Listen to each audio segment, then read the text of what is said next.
Hello student, today we will discuss about vaccination. What do you mean by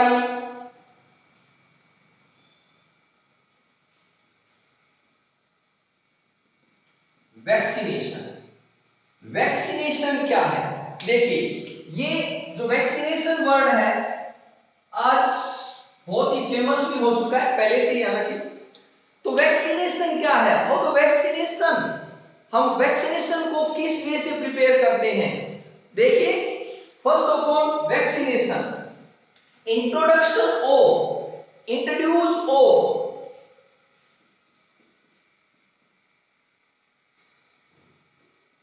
introduction of that or weak form of microbes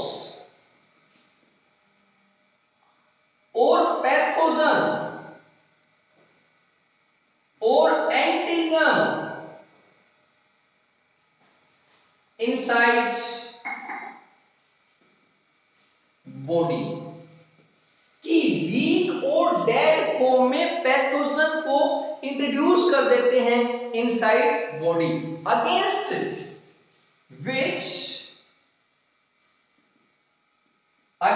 which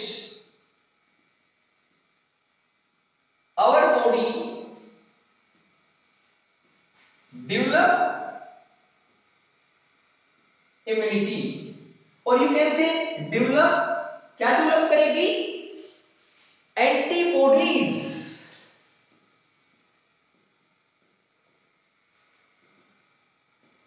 उसके against antibody develop की जाती है। Generally हम जानते हैं कि vaccine को क्या मानते हैं कि जो हम इंजेक्शन लगाते हैं that is the vaccine, but that's not a vaccine. Vaccine क्या है? वीक और डेड फॉर्म में, या तो उनको किल कर दिया, बहुत ही वीक फॉर्म में इंट्रोड्यूस करवा दिया जाता है बॉडी के अंदर, ताकि बॉडी क्या कर सके, उसके अगेंस्ट एंटीबॉडीज प्रिपेयर कर सके। This is the vaccine. अब यहां हम इंपॉर्टेंट बताते हैं कि जो वैक्सीन है, वैक्सीन किस तरह से स्टार्ट हुई, कैसे, तो वहां पर हम एक टॉपिक लेंगे, derivation of vaccine. Derivation of vaccine,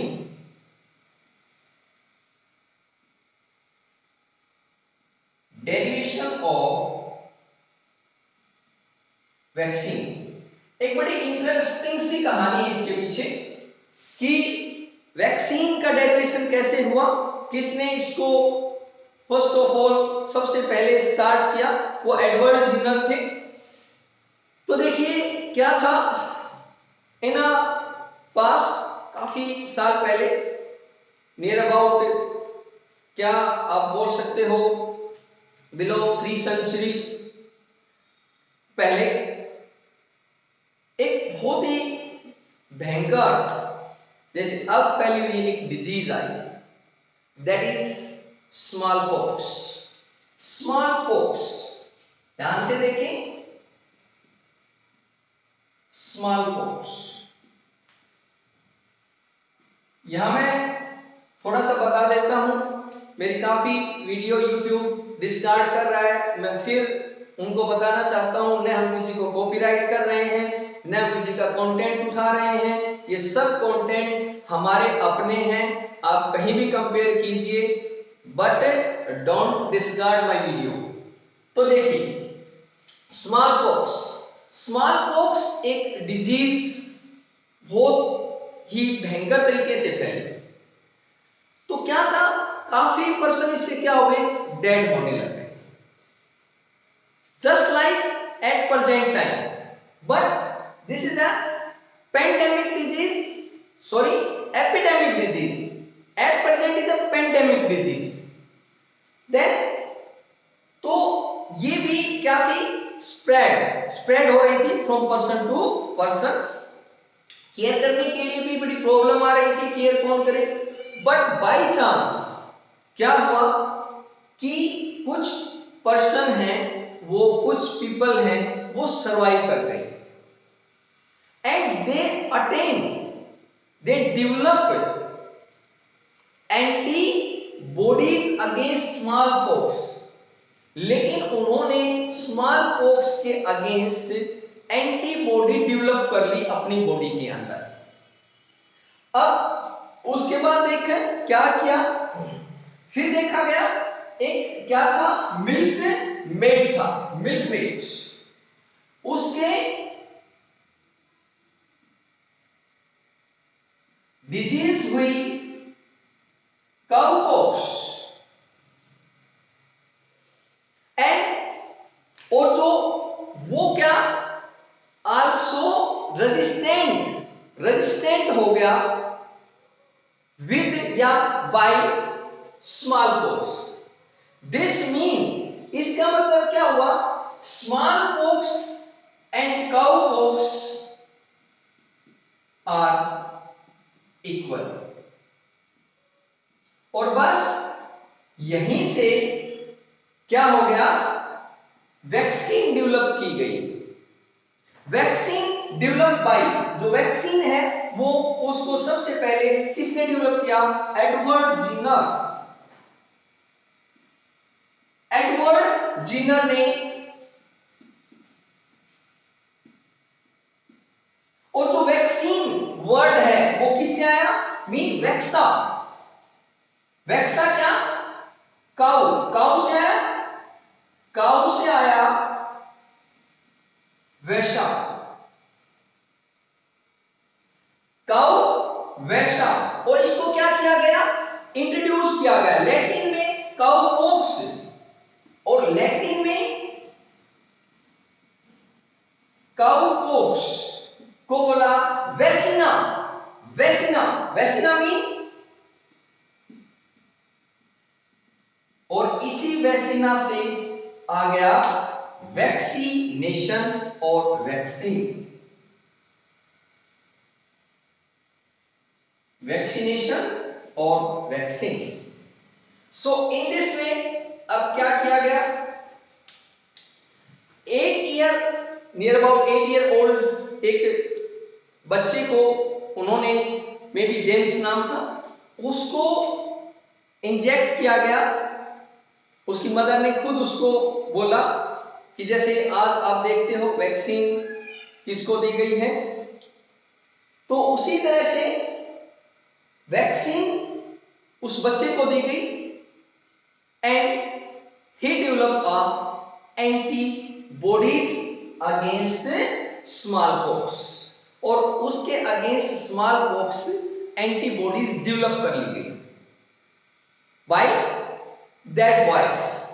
अब उसके बाद देखिए कि अब आप देखिए कि किस तरह से वैक्सीन डेवलप की जाती है, किस तरह से इंट्रोड्यूस किए जाते हैं माइक्रोब्स इनसाइड बॉडी। तो यहां ध्यान से देखें, सबसे पहले there are number of way to develop vaccine. Number of way है वैक्सीन डेवलप करने के। जैसे फर्स्ट ऑफ ऑल यदि हम देखें तो कैसे, हाउ द वैक्सीन मेड और प्रिपेयर, हाउ वैक्सीन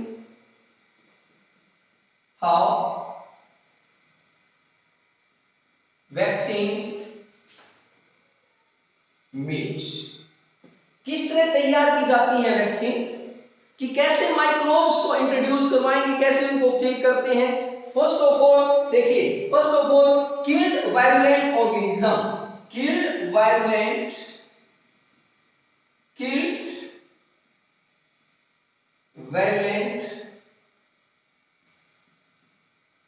ऑर्गेनिज्म, जो पॉजिटिव है दैट आर द वायरुलेंट, तो इसलिए बोल दिया किल्ड वायरुलेंट ऑर्गेनिज्म। जो माइक्रोब्स हैं, पैथोजन हैं, उनको किल किया जाता है। They are killed by heat और बाय केमिकल। तो बताया ना, killed virulent organism. First of all kill किया जाएगा किसको, किल्ड वायरुलेंट वैक्सीन। जैसे for example vaccine for whooping cough, it is a bacterial disease, it is a bacterial disease। क्या किया, ये कोई भी नहीं, किसी भी को प्रिपेयर कर सकते हैं, बट मैंने कोई पर्टिकुलर एग्जांपल ले लिया कि जो माइक्रोब्स थे, यानी जो वुपिंग कफ कोज कर रहे थे, उन ऑर्गेनिज्म को क्या किया, किल्ड किया। ये डिजीज स्प्रेड हो रही थी, फैल रही थी, तो क्यों नहीं इसकी वैक्सीन बना दी जाए ताकि आगे कुछ ऐसी प्रॉब्लम न रहे। तो किससे हो रही है, बैक्टीरियल इंफेक्शन है, उनको क्या किया, लिया और उनको किल्ड कर दिया, मार दिया। Killed by microbes are killed by heat और केमिकल। अब बोलेंगे कि सर यही केमिकल क्यों नहीं डाल देते, जब ये मार ही रहे तो इसी केमिकल को इंट्रोड्यूस करवा दो। हर एक केमिकल बॉडी में ऐसे हम नहीं डाल सकते, बाहर तो ऑर्गेनिज्म को कैसे भी किल कर दे, लेकिन उसको सेपरेट करना, फिर वो अंदर उसको किल करना, काफी फर्क है। तो क्या किया, माइक्रोब्स को किल किया गया बाय केमिकल और हीट। अब उसके बाद देन और उसे क्या प्रिपेयर कर ली गई, क्या, वैक्सीन, और उसको इंट्रोड्यूस करवाया in body. So in this way vaccine is prepared, one way है, किससे, killed virulent organism. Second one जो है वो क्या, लाइव नॉन वायरुलेंट। अब देखिए दूसरा वर्ड के ऊपर देखिए आप, जो लिविंग है non virulent, non virulent organism. ध्यान से देखें, नॉन वायरुलेंट ऑर्गेनिज्म, वायरुलेंट जो पॉजिटिव है, नॉन वायरुलेंट जो ज्यादा अफेक्ट नहीं करते, बट बॉडी में जाते हैं, अपना क्या करेंगे, वर्क करेंगे। तो जो नॉन वायरुलेंट थे, लिविंग थे, उनको क्या किया गया, नॉन वायरुलेंट ऑर्गेनिज्म को, जैसे rubella, rubella this is a viral, rubella virus की वैक्सीन किस तरह से तैयार की गई, ये नॉन वायरुलेंट थे, और नॉन वायरुलेंट को क्या किया गया, जो ये पैथोजेंस थे, ये क्या कर रहे थे, सीवियर इंफेक्शन, ये क्या, ये एक इन्फेक्टेड तो कर रहे थे, एक सीवियर इंफेक्शन कर रहे थे, तो क्या किया गया, इनको नॉन वायरुलेंट बैक्टीरिया को किल किया गया और उनको इंट्रोड्यूस करवा दिया गया।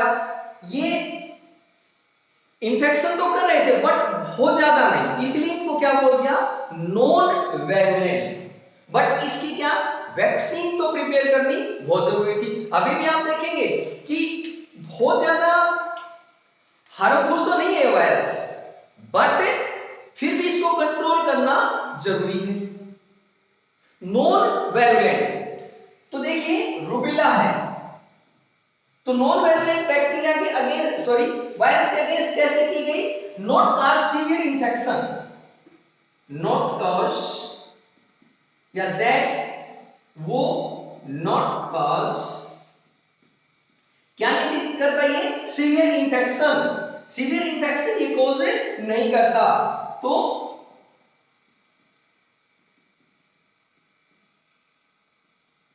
नॉट सीवियर इंफेक्शन, तो कौन कौन हो गया, रूबेला हो गया। अकेला रूबेला नहीं, फिर एंथ्रेक्स भी बोल सकते हो, एंथ्रेक्स है, बैक्टीरियल डिजीज है, इसके अगेंस्ट भी तैयार की गई। देन उसके अलावा और भी जो बीसीजी की वैक्सीन भी तैयार की गई,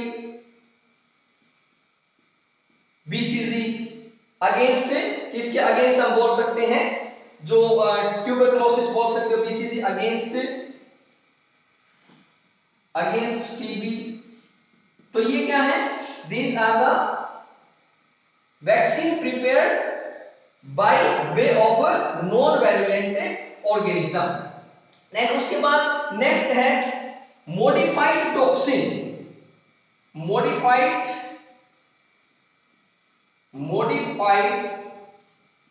टॉक्सिन।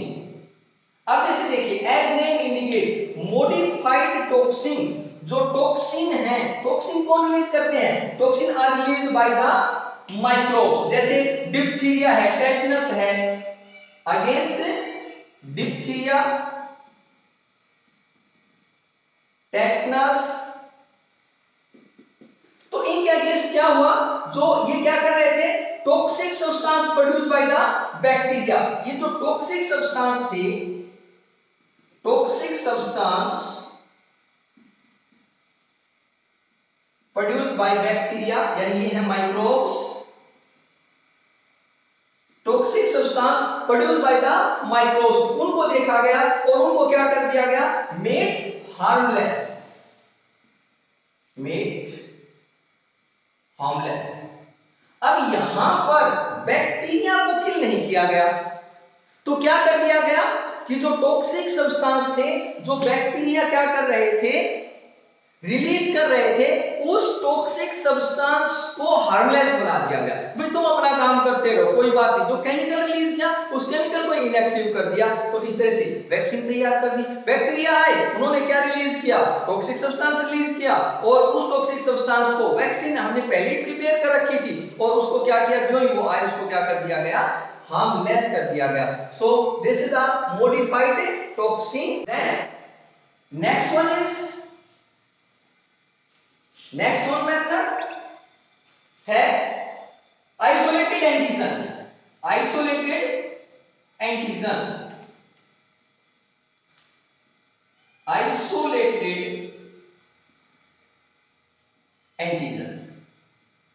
इन दिस, इस जो आइसोलेटेड एंटीजन है, यहां पर क्या करते हैं कि जो इंपॉर्टेंट एंटीजन्स क्या करेंगे, आर सेपरेटेड फ्रॉम माइक्रोब्स। जो एंटीजन्स हैं, antigens, important antigen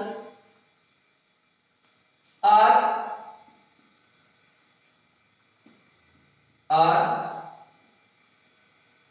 separated from, किससे, माइक्रोब से। एंटीजन सेपरेट कर लेते हैं, मींस कोई इंपॉर्टेंट केमिकल्स, या बोल सकते हो सेपरेट फ्रॉम माइक्रोब्स, ताकि हमें पता चल जाता है कि भाई ये इफेक्टिव है, ये जो केमिकल है वो इफेक्टिव है, और उसको क्या किया, सेपरेट कर दिया, सेपरेट फ्रॉम द माइक्रोब्स, और उससे हम क्या तैयार कर लेते हैं, एंड ब्रेक डाउन, और उसके थ्रू तैयार किया, फिर उसके अगेंस्ट केमिकल हम प्रिपेयर करेंगे, अगेंस्ट विच, जिसके अगेंस्ट हम क्या करेंगे, prepare micro, against which we prepare a chemical and break down the structure of, और किसकी स्ट्रक्चर हम ब्रेक डाउन कर देते हैं, पैथोजन की, microbes and break down structure of microbes, और हमने माइक्रोब्स के स्ट्रक्चर को क्या कर दिया, ब्रेक डाउन कर दिया, और उसको किल कर दिया। किसके लिए, ऐसा हमने क्या किया, फॉर प्रिपेयरिंग वैक्सीन, और इस तरह से हमने क्या प्रिपेयर कर ली, vaccine. Then last one is, जो है वो है genetically engineering antigen, genetically engineering antigen, genetically हम इस वे से, जेनेटिकल वे से तैयार करते हैं genetically engineering antigen.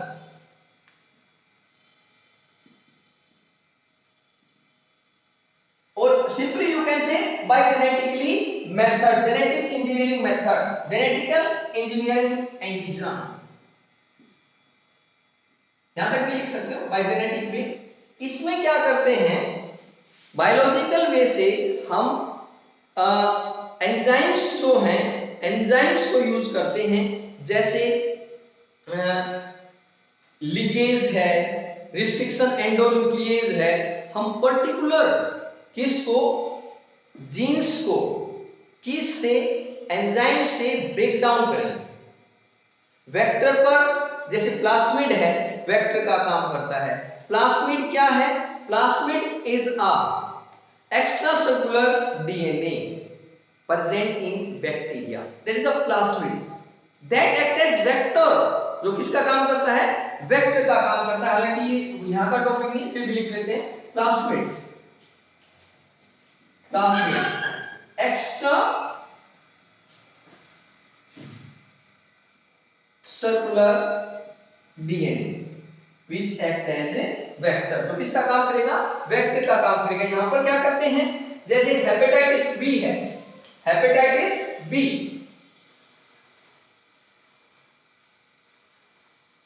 Hepatitis B के अगेंस्ट क्या किया कि विद द हेल्प ऑफ, जैसे बताया आपको, बाय रिस्ट्रिक्शन